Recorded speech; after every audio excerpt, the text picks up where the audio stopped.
بچہ، جب بچے میں روزہ رکھنے کی طاقت ہو تو اس کو روزہ رکھنے کا حکم دیا جائے، جبکہ روزہ رکھنے سے بچے کو کوئی ضرر نہ ہو، اور اگر ضرر ہو تو حکم نہ دیا جائے۔ جب بچے کی عمر 10 سال ہو جائے تو تحمل اور برداشت کے موافق روزہ رکھنے کے لیے تاکید کرنی چاہیے۔ اگر روزہ نہ رکھے تو نماز کی طرح سختی کرنی چاہیے تاکہ بالغ ہونے کے بعد روزہ رکھنا دشوار نہ ہو۔ اگر نابالغ بچہ روزہ رکھ کر توڑ دے تو اس کی قضا رکھوانا ضروری نہیں، اگر نماز توڑ دے تو دوبارہ پڑھوانا چاہیے۔ 7 برس کی عمر میں نماز اور روزے کا حکم کیا جائے اور 10 سال کی عمر میں مار کر نماز روزے کا پابند بنایا جائے۔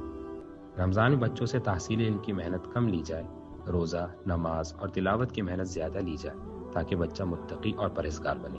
اولاد کی طرف سے صدقہ فطر، مالدار مردوں پر جس طرح اپنی طرف سے صدقہ فطر ادا کرنا واجب ہے، اسی طرح نابالغ لڑکے اور لڑکیوں کی طرف سے بھی صدقہ فطر ادا کرنا واجب ہے۔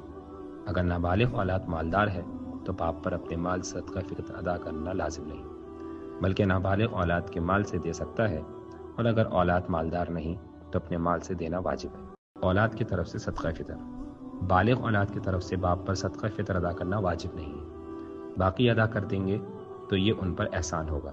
ہاں، اگر بالغ لڑکا صاحب نصاب نہیں تو اس کی طرف سے بھی صدقہ فطر ادا کرے۔ اگر کوئی بالغ لڑکا یا لڑکی مجنون ہو تو اس کی طرف سے اس کا والد صدقہ فطر ادا کرے۔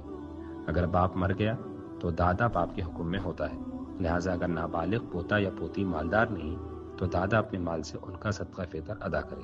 ایام تشریق میں روزے کی نیت، عید الفطر، عید الاضحیٰ اور ایام تشریق یعنی ذوالحجہ کی 11، 12 اور 13 تاریخ میں روزے کی نیت کرنا درست نہیں۔